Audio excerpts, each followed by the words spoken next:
We're starting a new channel. It's youtube.com//TYT comedy. Annulment, right? That's if you're Catholic and your wife is such a huge whore, even Jesus agrees with you that you get an annulment, right? And then you're okay. Okay. Oh, Michelle Malkin. I'm sure she's been in your show before. No, she has. She hasn't made an appearance No? yet. No, and I'm partial to the dark women. I gotta tell you, she got that. That black heart. Yeah. Yeah. You know, I believe you were created for a purpose too, to make smart girls feel unpopular and drive up Viagra sales. Cenk Uygur and the Young Turks, they were giving it to me straight, and they were framing the issues correctly. That's the beauty of the Young Turks. We don't have corporate overlords. We don't have to worry about offending our advertisers. That's why people like it. What people need is authenticity and honesty. That's what people are craving. And now they're taking the next step. If you haven't noticed, the Young Turks have gone into investigative journalism. This is a nice moment in TYT history. We've got a new tag team champion of the world, Sam Cedar and Jimmy Dore. Yeah. That's right. What a tag team these guys are, man. Mordor and Sam Cedar dinner. I just listen to his show every day, and that's how I know all this shit. Well, I was just, I called Jimmy to see what he was wearing, and he told me he would be wearing the striped shirt today.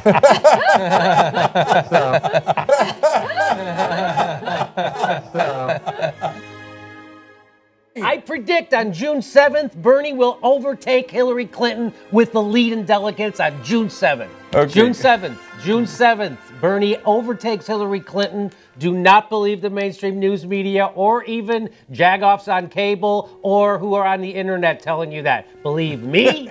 I accept your nomination for President of the United States. We have a Supreme Court that is going to be moved to the right for generations. In the meantime, I disagree with you on that. I mean, you haven't given me an argument that rebuts what I said. And what about when Justice Breyer or Justice Ginsburg pass away or retire? Yeah, I mean, so they're going to filibuster. They're going to prevent 2 vacancies from being filled, and then you think based on that in the context of American society as you know it, without a presidential election going on, that the Democrats are going to retake the Senate, even though they have twice as many people up for re-election. Ben Howe is telling people, his conservative friends, to vote for Hillary if they care about the safety or the life of the Republican Party. You think Donald Trump would have okayed the Keystone Pipeline? Yes. Me too. Do you think Donald Trump will do that when he gets into office? Yes. I think he'll do all the bad things you can think of. Well, it's a risk assessment, right? So right now, if my choices are Donald Trump or neoliberal, warmongering Hillary Clinton in bed with Wall Street crackers and the big pharma, I'm going to say the risk, I'll take that risk of Donald Trump destroying the Republican Party. It's not like the Republican Party is going to say, oh, what's become of us? I mean, look at the way they're reacting now. You can vote for Hillary Clinton. I'm going to vote for the destruction of the Republican Party. The Fox News decision desk has called Pennsylvania for Donald Trump. This means that Donald Trump will be the 45th president of the United States. We handed almost unlimited power to a fascist wannabe. Buckle up. So are you not deeply, deeply concerned about that? Yes, of course I am. I mean, we warned them, the country has to come together now. The left is going to be united. The left is going to be united. The left is going to be united, maybe with the independents.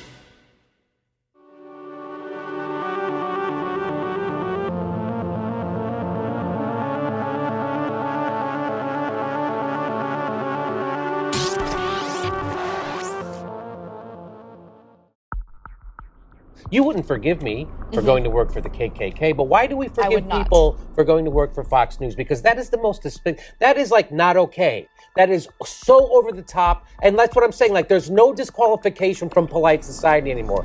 Welcome, Jimmy Dore, you extremist. Mexico has helped its citizens to break our federal laws. It's done that for years. That's what it looks like when a hostile foreign power interferes in your democracy. They don't buy Facebook ads that nobody sees. Why would they? They try to change the demographics of your country. White nationalism. Let's be literal for a minute. What is that exactly? I don't even know what white nationalism means, and I'm not going to go down that rabbit hole with you now. Why doesn't anyone ever define white supremacy? What is white supremacy? Can somebody tell us in very clear language what a white supremacist is? Well, no one's going to go, hey, that racist shit I saw, because they do it every day. And now they're just accepted in mainstream culture. And people work at Fox News and then go work at normal places. My family watches Tucker Carlson's show once and then watches it on the replay because they feel that he is making the white nationalist talking points better than they have. And they're trying to get some tips on how to advance it. If you were to assemble a list, a hierarchy of concerns, of problems this country faces, where would white supremacy be on the list? Right up there with Russia, probably. It's actually not a real problem in America. Let me just stop. Can I, before you get to that, so people always say that about Tucker, how he has these vile opinions, and I'm like, is it worse than an evidence-free red-baiting conspiracy theory aimed at the President of the United States? What about us? What about our country? We're being invaded. It's going to overwhelm our country and change it completely and forever. And our viewers should know that. Is it more vile than a fucking red-baiting? If anyone should love America, it's Ilhan Omar. This country rescued her from a squalid Kenyan refugee camp and made her a national figure, quite an ascent. But Ilhan Omar is not grateful. She hates us for it. The problem is, there are many of us here who do like this country. We live here. We don't want to destroy it. We have every right to fight to preserve our nation and our heritage and our culture. That's not okay that you can start your career at Fox News or go there in the middle or end up at the end and then go to CBS or go somewhere else. That's not okay. And I think we should shame people who need to make money from racist organizations like Fox News. That's what identity politics is. It's a big diversion. And the joke I say, if it was 1860, the Democrats would be bragging about their first transgendered slave owner. How precisely is diversity our strength? Ilhan Omar is living proof that the way we practice immigration has become dangerous to this country. Why is Tucker Carlson doing a better job than Amy Goodman? Tucker, I think, had a line recently where he said that immigrants make America dirtier and poorer. So that to me is a vile statement. And if I think you're mixing up a Louis C.K. act. I don't remember that one. Fascism is a very real danger. There was nothing that occurred like January 6th in the history of the United States. Oh, so except Jerry, fascism is from the left and the right in America. I came here to speak on behalf of Donald Trump. I think this country needs 50 Adolf Hitlers, quite frankly. One for every state. Fascism is from the left and the right in America.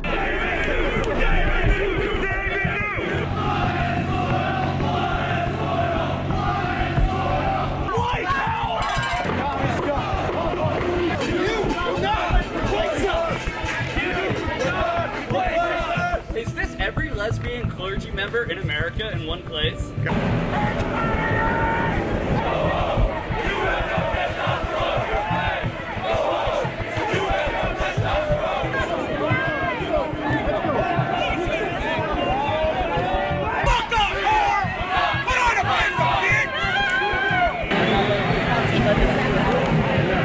Fascism is from the left and the right in America. The right is going to pick a fascist within 10 to 20 years.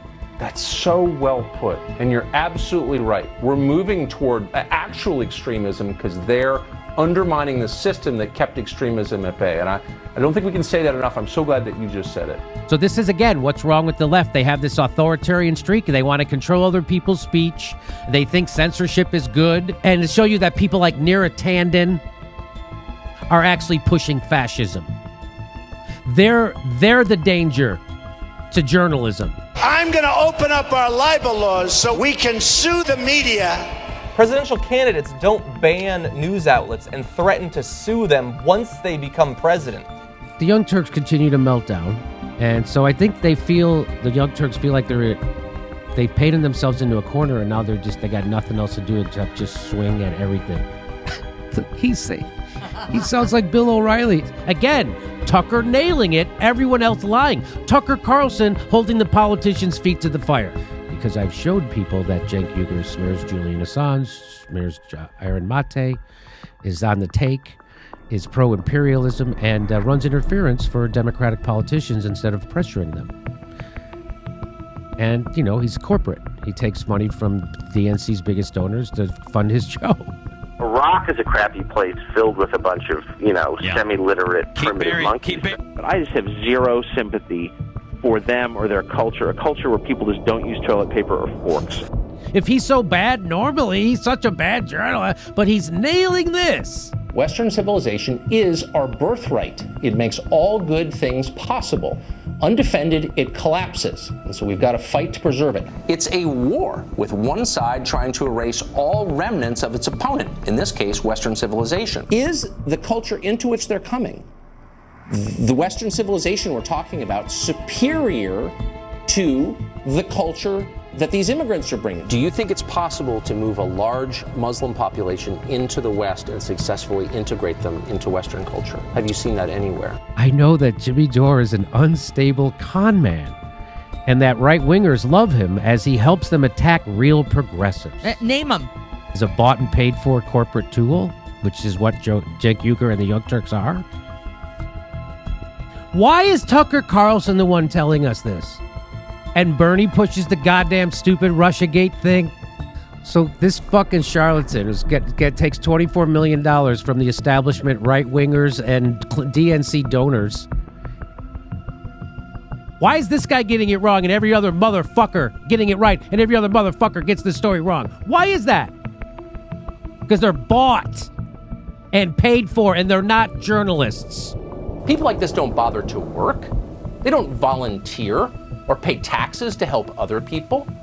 They live for themselves. They do exactly what they feel like doing. They say exactly what they feel like saying. They spray paint their opinions on buildings. On television, hour by hour, we watch these people, criminal mobs, destroy what the rest of us have built. They have no right to do that. They don't contribute to the common good. They never have. Yet suddenly they seem to have all the power. And Mother Jones. Fucking Mother Jones. What a joke of a fucking rag magazine that thing is. They're all frauds. They're frauds. And why he's allowed to tell the truth about this, I still don't know. I hope I can bump into him someday somewhere and ask him. Picked a side, and he can't be trusted. That's Cenk. So there you go. You want to know about Julian Assange? You have to go look up this show or Tucker Carlson. Or Tulsi Gabbard. Go to Tulsi Gabbard's timeline, because she doesn't equivocate on this shit. And shame on you, MSNBC and CNN. Shame on you. So they want to push those sick people off on the government. And that's exactly what they did. So now their profits are going to go up because of this. The 60 to 65-year-old people suck their profits out. Now, the government's going to pay it. How does he end up having the same position as Mitch McConnell, which would be against the Medicare expansion, against the coverage of dental, against the coverage of vision, and he's going to stand here and act like he is the purity-testing left-winger who needs to cast TYT, Anna Kasparison, Cenk Uygur, Kyle Kalinske, everybody but me out. And he's going to be the one to purity test, while he's arguing against a Medicare expansion. Here it is. Here's Bernie Sanders. Vision care is healthcare. Dental care is healthcare. Hearing care is healthcare. That's why we must expand Medicare to cover dental care, eyeglasses, and hearing aids. So this is their scam now. I've got tons of evidence that NPR are straight up liars. Here's some of it right here. That the right wing has no evidence that Facebook is biased?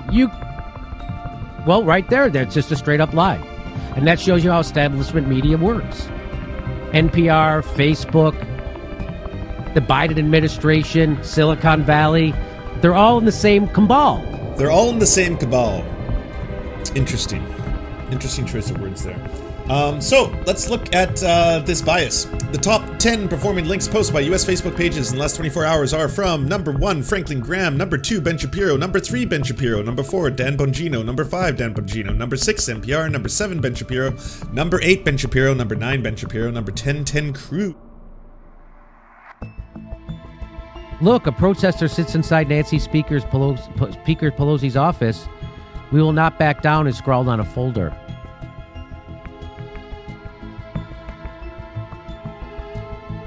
That guy probably get more done for the people than Nancy Pelosi did. I'd like to see what that guy would do. I would let him be speaker for a while. $1,200 was already a joke. $600 is just begging for riots. So do you think those people would all be rioting if they had $2,000 in their pocket, or if they just got their fifth $2,000 check? We're all going to be up here, and we're going to be breaking those windows. The day before, on January 5th, Ryan made it clear she was delighted to be heading to D.C. on a private jet.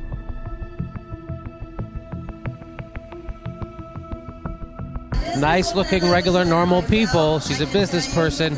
She's supporting this, right? So she's supporting xenophobia, fucking blatant racism, the most misogynist, the biggest slob anti-family to ever run for the Republican nomination. So we've been saying this. I said this in the summer when there were all those protests. You think those people would be out there protesting, risking getting COVID if they just got their second $2,000 check? Do you think these people would be doing this if they just got their fifth $2,000 check and they thought the government was actually on their side? Everything they said they've stood for is out the fucking window. Nice ladies like that standing behind one of the grossest people in the fucking country. By the way, the most hated politician in the country. Only second to Hillary, maybe. These nice people, they all couldn't wait to get behind them. Unfucking believable. How nice they look. They all look like regular, normal people. You'd never know. These fucking middle-aged white women who look like they should be teaching fucking Sunday school. And here they are cheering on the biggest xenophobic, racist motherfucker I've ever seen in my life.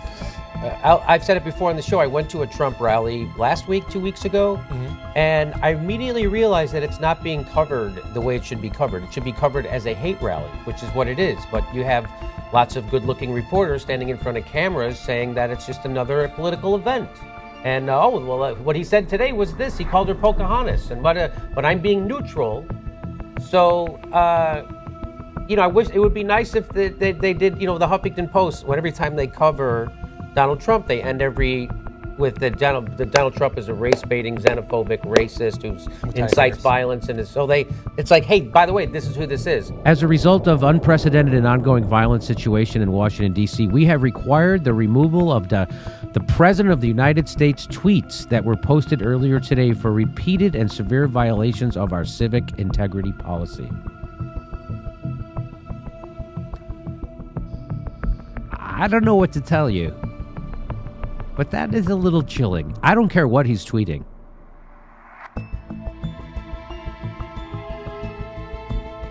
Really, you never had a plan of, hey, just in case something happened, we would be able to protect the officials already in the building, plus protect the building. No plan? No plan.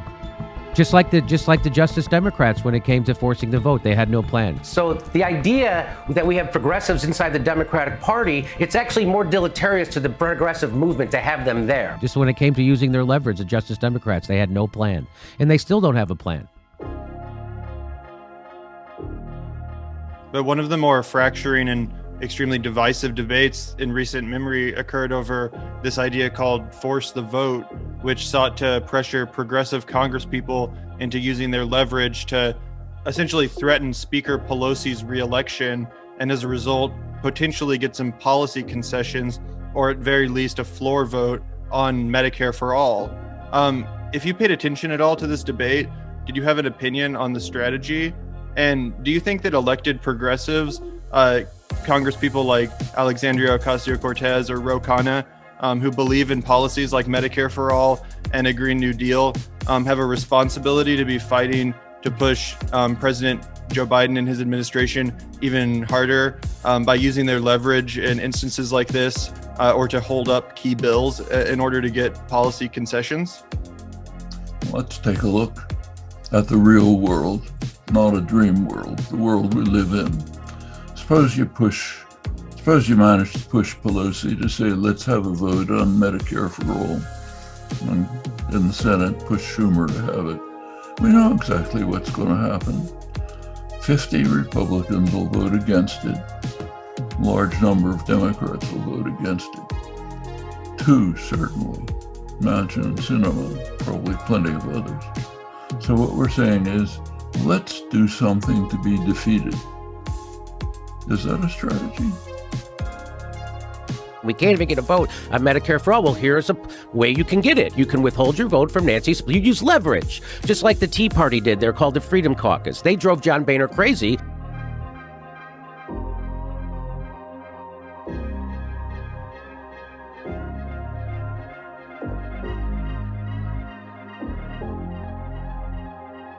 To the point where he stepped down because they couldn't pass anything without their votes, the Freedom Caucus. Same thing right now. All the leverage is in the hands of that squad, and they could use it, but they refused to do it. And so I made a push for them to do this. And it was obvious they didn't want to do it. Now, the thing that people have to understand is wherever you are, you need to be in those districts where we have Democrats and Republicans who are not co-sponsors of the bill to get people onto the bill. I do not want to have a vote on a bill that is going to fail. So I need to get more co-sponsors on the bill so that I am sure that we can win the vote, because it will set us back years if we have a vote that fails on Medicare for all. That will be the end of the movement, where people will say, see, we had a vote and we couldn't get the support for it. So I think that is a terrible strategy. That is not the strategy I want to pursue, because I want to win. I want to win. I want to get health care for everyone.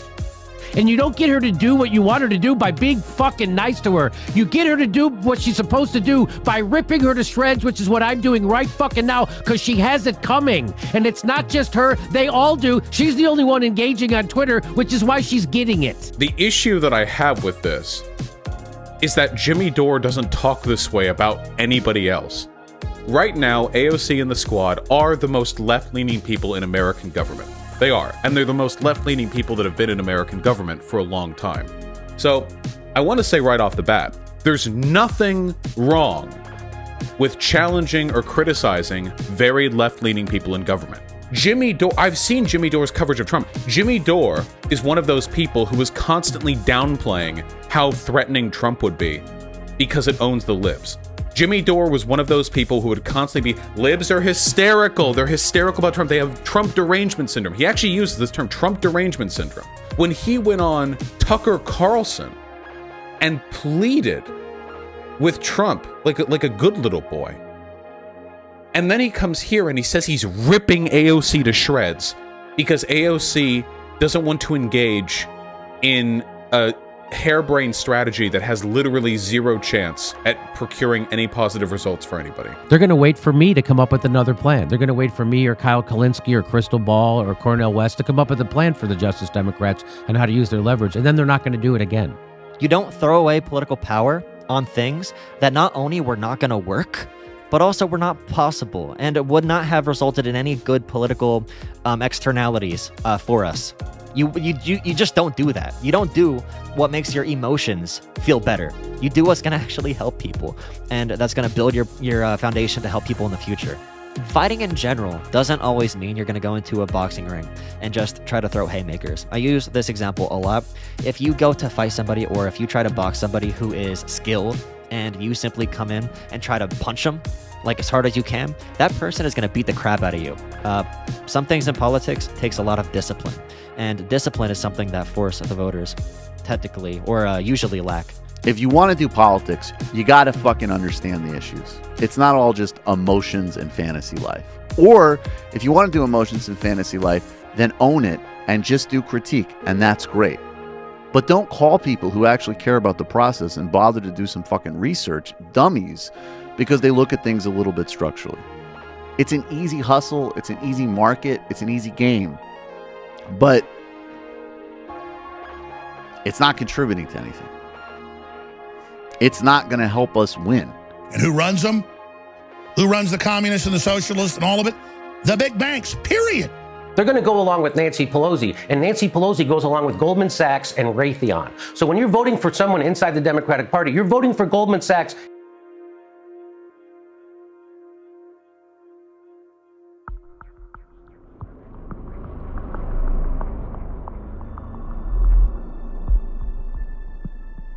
So the reason I show you that is now here's Nina Turner. Here's someone who doesn't have to read what she believes off a pamphlet because it comes right from her heart, and that's what I'm talking about. You could have woken her up from a sleep. She would have nailed it. Absolutely, and I have a feeling her staff knows where she stands on this issue. I have a feeling her staff knows where she stands on this issue. They don't have to ask. They're not surprised. Oh my God, Nina's for single payer, for Medicare for all. That's a shock to us. Oh boy, we're going to have some tough conversations with our donors.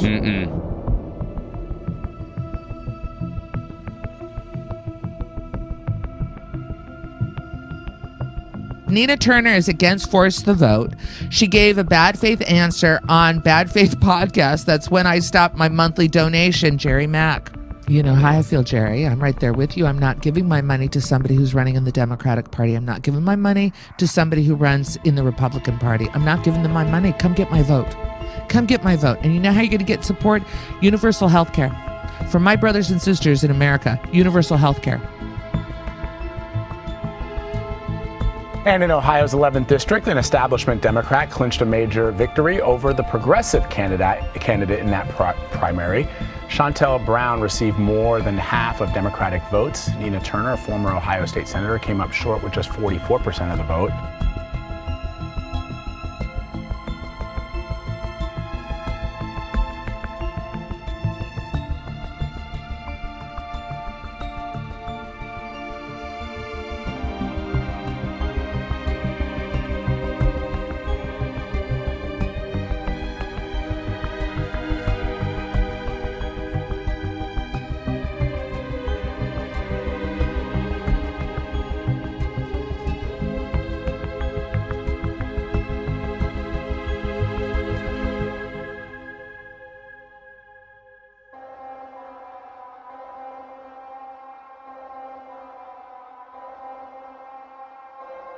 Do you think for those who are embracing taking away private insurance from people, ultimately, is that just strategically, politically, a non-starter?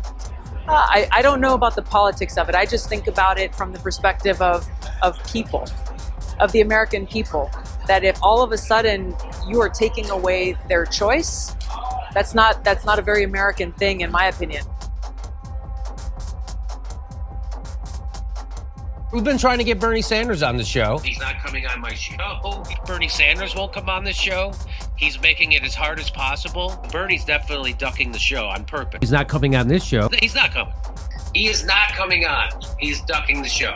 They're ducking our show officially. They won't come on. Bernie won't even come on the show. He won't come on the show. He won't come on the show. They won't come on the show. And they're doing it in one of the most insulting ways possible, is telling us the same excuse every time. I have to look at his schedule. Like you know. Well, Ocasio's in town, and like all popular Democrats, when no one wants them, they want to come on our show. And as soon as they get by, we help make them popular, and then they're too busy for us. Right? That's what happened, right? She had a busy schedule, yeah. She's too busy. We wanted to try to get her to stop in. But, yeah, a little too busy. I get 10 to 12 million views a month, and they won't come on and address my progressive audience. They won't come on and address Bree's audience, or Katie's audience, or Justin Jackson, or you. They are not accountable to us. Just have the ball instead of going, I have to look at this fucking schedule. Instead of just blatantly lying, you've got a schedule right in your hand. Every time I talk to Bernie's press guy, he goes, I got to check his schedule. He's got his schedule in his fucking hand. It's on his phone. He's got it. He's got the schedule. He's just bullshitting me. His press handler, Josh, literally lies to us. I'll say, hey, I thought you were going to get us a date with Bernie. He goes, I have to check his schedule. You have a schedule in your hand, Josh. But you know, a year and a half ago when nobody fucking knew her name and we were having her on, that she got all the time in the world. They're not your friends. They are elected servants, and start fucking treating them that way. Isn't Josh looking at his day planner? Oh, Josh is looking at his schedule. Right? He's gonna get back to you. It's just you know he's gonna get back to you. Just have the nads to say, hey, look, it wouldn't be good for us to do the show right now, and we're not gonna. She's already becoming more of a Democrat, by the way. Don't you see it? Josh says, I have to look at the schedule. So it's insulting to even talk to them right now. He goes, I have to look at the schedule. They talk to me on the phone and say, sure, we're going to get him on the show, and then they never get him on the show. So they're just jagging us around. When I talk to his press secretary, he's not being honest with me. He's bullshitting me and insulting. I yelled at his press guy, Josh, and I'm sure it's not his call. I'm sure it's ultimately Bernie's call. It's very sad, and of course you can see how it puts me in such a good mood to think about it. They're not your fucking friends. They're the people standing in between us and fucking healthcare. They're putting their fucking personal position ahead of that. Don't fucking forget that. Who are you talking about with that, Jimmy? I'm talking about anybody who's a progressive in Congress who isn't endorsing #TheVote. All those motherfuckers who didn't show up today. Are you upset about Bernie? Am I missing something? Yeah. But someone who actually supports them is going to help to get their message out. They shun them. I hope you effing lose again. I hope you effing lose again. I hope you effing lose again. Jimmy, aloha. Good to see you. It's great to have you. Thanks for making time for us. We have a special guest with us. It's Tulsi Gabbard. Tulsi Gabbard showed a lot of courage, and she voted present. Well, she's here with us right now. Please welcome to the show. It's Tulsi Gabbard. Hi. Aloha, Jimmy. Well, wonderful to see you. Thanks for having me here. And now she's running for president. It's Tulsi Gabbard. Hi, Tulsi. How are you? Aloha, Jimmy. I'm great. It's great to see you.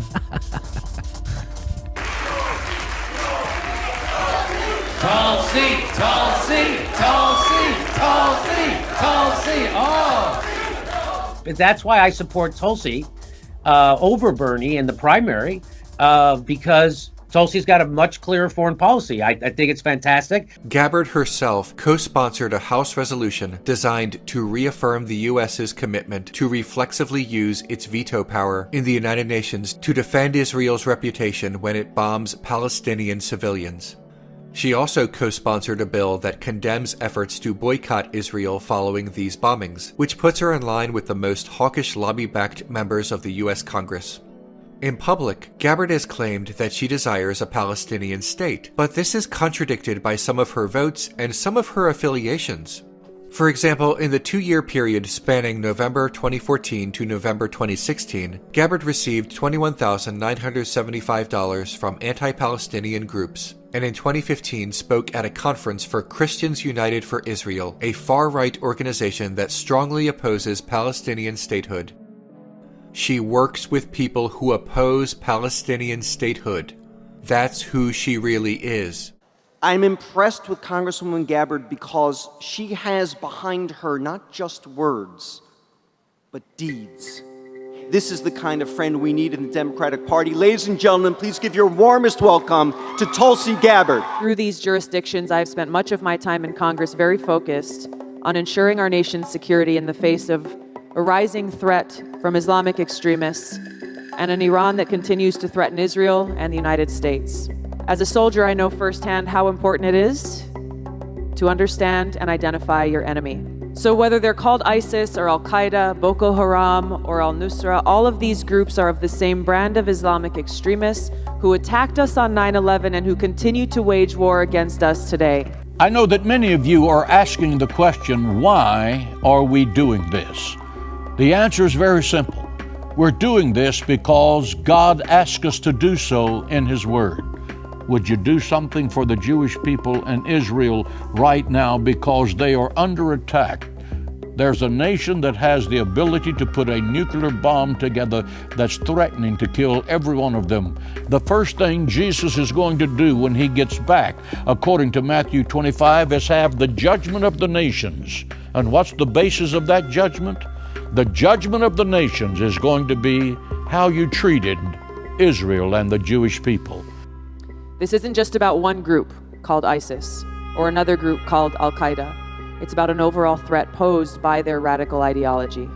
Tulsi's got a much clearer foreign policy. I think it's fantastic. Tulsi Gabbard supported President Obama's drone program, which I would think any one of us, whether we have an anti-war position or a left anti-imperialist position, would be a strong, relentless, robust critic of the horrific Obama administration drone program that killed many civilians in Pakistan and Yemen, and of course has expanded and mushroomed and killed far more people under the authoritarian, murderous leadership of Donald Trump.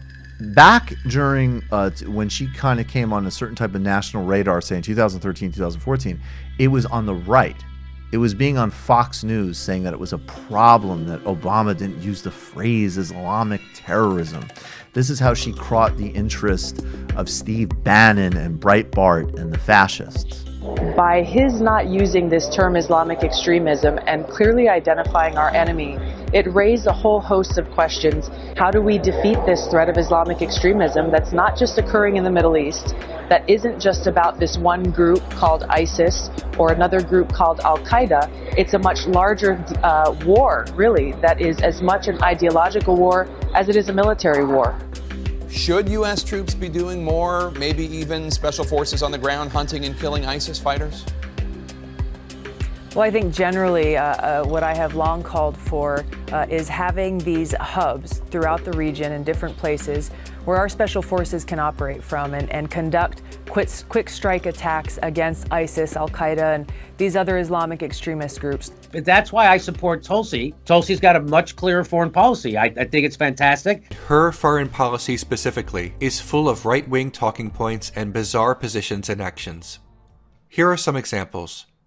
Following the election of Donald Trump, Steve Bannon called Gabbard and asked her to meet with Trump at Trump Tower, and she accepted.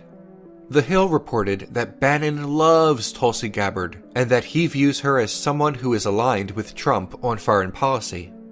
In early 2017, Tulsi Gabbard quietly took a fact-finding trip to Syria, unbeknownst to Congress. Gabbard talked to university students in Damascus, assuring them that she wanted to stop the U.S. from supporting what she called terrorist groups, but are actually any rebels opposed to the Assad regime. Not just actual terrorist groups. There are terrorist groups there, but she seems to label all rebels as terrorists. According to The New Yorker, she conveyed the impression that rebels brought chaos to Syria, and that the only path to peace was to put down the revolution. This insurrection is largely against the regime of President Bashar al-Assad, a despicable war criminal who kills his own people. Assad has used indiscriminate bombardments, destroying homes, medical facilities, schools, electrical facilities, bakeries, and crops. He dropped barrel bombs on defenseless civilians, killing at least 68,000 since 2012, according to one count. Not to mention shells and cluster bombs. Assad used chemical weapons to kill up to 70 people in rebel-held Doma in April of 2017. Assad used sarin gas to kill around 100 people in rebel-held Khan Sheikhan. Assad's troops opened fire during protests at the start of the Syrian uprising in March of 2011. This was long before Assad could claim that he was only doing this to stop violent insurrectionists. Assad tortured thousands of Syrians in his dungeons, many of whom ended up, let's say, disappeared. He starved the people of Madaya, an opposition-held town near Damascus. Residents died of malnutrition and starvation according to Physicians for Human Rights. He bombed stateless Palestinians at the Yarmouk refugee camp in 2011, 2013, and 2014. The list goes on and on. Tulsi Gabbard met twice with Assad, who wanted to convince her of the threat posed by the rebels. Gabbard gave an interview in which she intimated that she and Assad, who is known to viciously punish dissent, had negotiated an agreement to bring democracy to Syria. That is not what happened. Following Gabbard's visit, Assad continued to commit atrocities in Syria. And when confronted with this, Gabbard went on record saying that she did not believe the reports and defended Assad. A joint investigation by the United Nations and the Organization for the Prohibition of Chemical Weapons found unmistakable evidence that he did. Human Rights Watch and Hans Blix also agreed that Assad was to blame. But Tulsi Gabbard? Oh, she's skeptical. After all, she, a then inexperienced congresswoman, was assured that Assad wouldn't do that. So, how did Gabbard even get there? How did she end up meeting with Assad? This was not some official state visit. Well, it was eventually revealed that the trip was funded and coordinated by a pair of Lebanese-American businessmen with ties to a pro-Assad political party. In other words, the people funding her trip wanted her to go to Syria to make Assad look good. Gabbard's supporters defend her visit, claiming that she was there in the interest of peace. But her stance against the rebels, who she claims are all terrorists, is implicit support for their continued annihilation. Her supporters call her visit principled, except that it was funded by pro-Assad businessmen. Her supporters call her visit important for the peace process, except that it didn't work. Her supporters called her meeting with Assad merely a negotiation and not an explicit support for the brutal dictator, and that this is only guilt by association, except that she has consistently defended Assad. All the arguments in Gabbard's defense fall apart under scrutiny. She has doubled down on her meeting every time it has been brought up. A rogue congresswoman meeting with Assad is not a diplomatic mission. That's what ambassadors are for. Some oversight is necessary so not to upend ongoing work done by trained diplomats and to avoid diplomatic catastrophes, like this one. Gabbard has received a lot of applause from the right for opposing the Iran nuclear deal. The Obama administration may have continued much of the Bush administration's conflicts, but it at least recognized the value of diplomacy. Not Gabbard, however, who told her friends at Fox News that she was cynical toward the pact.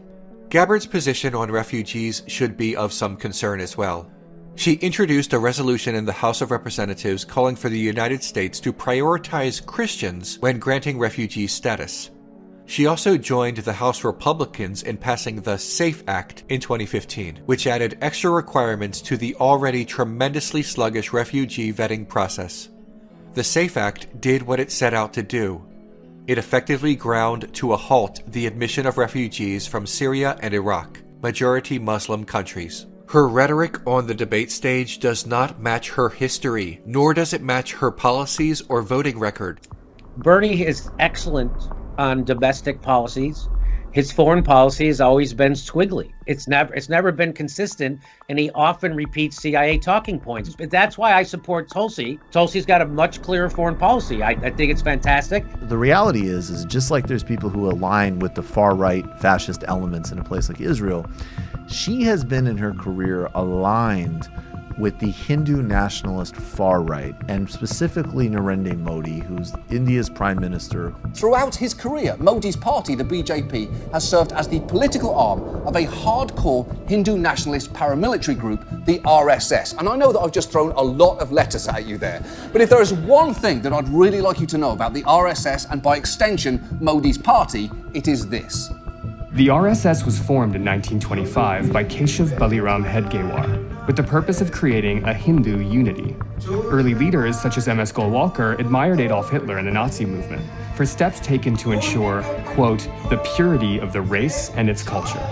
That is true. The founders of the RSS admired Hitler for ensuring the purity of the race. My question is about 2014. There was an event where you were the keynote speaker. That was at an event that was celebrating the election of Narendra Modi. And that event was put on by his political party's lobby group, the Overseas Friends of the BJP. At this event, the Foreign Affairs Cell Chief called your re-election a foregone conclusion. At this event, you wore a BJP scarf. You wore a BJP scarf at this event, and campaign finance records show that you used campaign money to help pay for this foreign political party's event. So my question is, why would you allow or possibly even collaborate this type of foreign interference in your election to Congress? Look, I get invited to a lot of different events. I have support from people across this country, including Indian Americans. And sometimes, as we're standing, and we will at the end of this event here, when people come up and they want to take a picture, and somebody put something around my neck and snapped a picture without my really knowing what it was. They didn't know what it was. That's the reality that's what happened in the picture. In 2002, violent riots broke out along sectarian lines across Gujarat, killing more than 1,000 people, mostly Muslims. Modi oversaw all of this as head of the state and is blamed for doing nothing to stop the violence. The United States revoked the leader's visa over the incidents in 2005. When it came time for Modi and his party to appoint a chief minister of Uttar Pradesh, a state that's home to 200 million people, they chose Yogi Adityanath, a man who has said things like this. Hindu अलग संस्कृति है, मुस्लिम अलग संस्कृति है। दोनों एक साथ नहीं रह सकती, दो संस्कृतियां कभी एक साथ नहीं रह सकती हैं। अगर एक हिंदू को मारेंगे तो 100 को हम भी मारेंगे। The government's planning to publish a nationwide register of citizens. Everyone would be forced to provide documents to prove they're Indian. Those who can't would be considered illegal immigrants. Only non-Muslims would be protected under the new citizenship law. His closest confidant and basic second-in-command, Amit Shah, has been pretty unambiguous about what the combination of these two steps is designed to do. Through CAB, we will give citizenship to all the Hindu, Sikh, Buddhist, Jain, Christian refugees. After that, pay attention, friends, we'll implement NRC. Tell me, should we throw out the infiltrators or not? The infiltrators are sucking the blood of this country like parasites. Wow. Infiltrators are sucking our blood like parasites. And it's important to remember, Amit Shah is basically Modi's right hand. And if you don't disavow what your right hand is doing, that is then on you. The government is now building detention camps for all the illegal immigrants that they are creating. See you, namaste. Yes, you're looking very Indian. Thank you. Is this the January trip effect? This is the welcome Prime Minister Modi to the United States effect. He invited me to visit India, which I did this past December, so I'm thrilled and excited to be able to welcome him back here to the United States. I brought a special CD. He sent a wonderful message to my wedding. I was just married this past April, and he sent a beautiful a gift of Krishna. So I brought some gifts from my wedding for him of the soundtrack and the celebration and the music and kirtan that we had at our wedding. When you look at the excitement that's here in this huge stadium tonight, people here have come and gathered because of their excitement in welcoming Prime Minister Modi here and to hear his message. I feel such great pride from the Indian American community with the growth that's happening in India and the pride that they feel in Prime Minister Modi's leadership. This is not somebody, unfortunately, that we can just embrace in a progressive left crusade, particularly if you have any type of actually realized international and global outlook.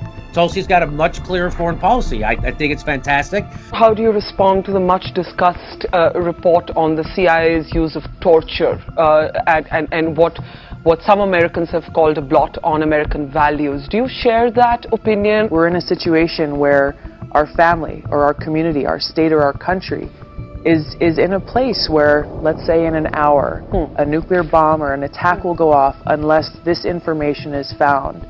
I believe that if I were the president of the United States, that I would do everything in my power to keep the American people safe. It's never been consistent, and he often repeats CIA talking points. But that's why I support Tulsi.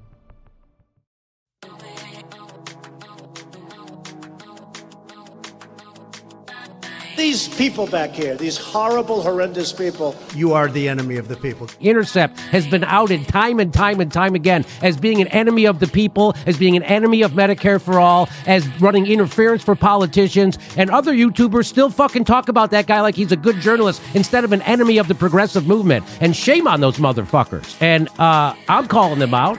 And those motherfuckers who are running interference for Bernie Sanders and Ryan Grimm and the Young Turks and all those pukes, those people have health care. Those people are millionaires, lots of them.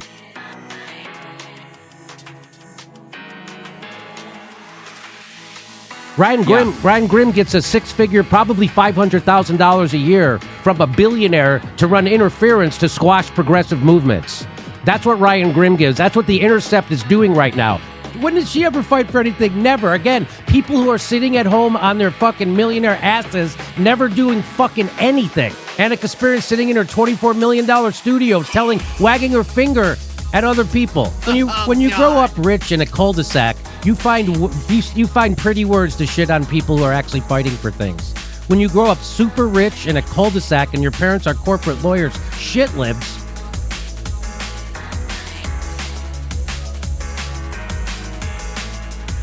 And by the way, these are the kind of people like to quote Marx as if they're smart because they went to good colleges that got paid for by their corporate lawyer parents. And you've had every advantage handed to you your whole fucking life. When did she ever fight for anything? Never. Again, people who are sitting at home on their fucking millionaire asses, never doing fucking anything.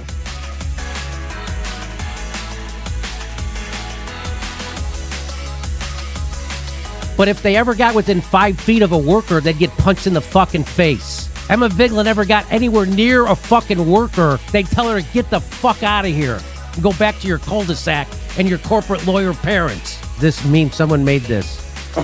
And there's no sound, but it just kind of encapsulates how freaking crazy she is and unhinged and how just spouting. Yeah, she is. Continue to pressure. You're the one who needs pressuring. You phony. Why don't you go out there and interview some of those people and tell them about the Red-Brown Alliance that you're so worried about that you have no fucking idea what you're talking about? And of course I showed Kyle Kalinske to be a complete faux fucking outrage pearl clutcher because he had tweeted at Anna Kasparian before, hey, why don't you masturbate on camera? I bet you'd get more live stream viewers. And Anna Kasparian went back, I bet we'd get 6,000. So they're all fucking pigs. They're all fucking pigs and they're trying to slime me. Anna Kasparian used to dress, when I worked there, unbelievably inappropriately for a newsroom. They're all fucking pigs. The skirt, one time she came into the newsroom with a skirt so short. It wasn't a pencil skirt. It was like a fluffy one too, but so short that she bent over in front of me and I literally saw her ass. Jimmy Dore said inappropriate. Did he say inappropriate? And her thong, she's wearing a thong. I literally saw it. Everybody saw it. And I go, hey, Anna, nice new skirt. They're all fucking pigs. And everybody laughed. They're all fucking pigs. He likes to be humiliated. Some people like humiliation. I don't judge those people. Whatever gets you off. They're all fucking pigs. That's what gets him off. That's part of BDSM. I get it. You like to be humiliated. It helps him come, probably. I don't know. You don't want to punch Cenk Uygur in the face for smearing Julian Assange while he's being tortured. You don't want to punch Anna Kasparian in the face for tweeting out a fucking doctored video to smear an award-winning anti-war journalist. You don't want to fucking punch Cenk Uygur in the face for calling Jimmy Dore a neo-Nazi. You don't want to punch Anna Kasparian in the face for doing an obvious, blatant misuse of the hashtag #MeToo. You don't want to no, but Jimmy Dore said inappropriate when he had to defend himself against a fucking sleazy smear. You're going to bend over and show me your ass? I think that's a little... I'm not offended, but I think that's a little risque. If we have to fight neoliberals, we have to fight Trump, we have to fight establishment Democrats, we have to deal with the corporate hegemony, we have to deal with ideological conformity of a global elite, do we really need to spend our time on YouTube just giving people dumb emotional releases? Or actually help them think about how they actually get power? And I know that was spoken like a true fucking corporate sellout.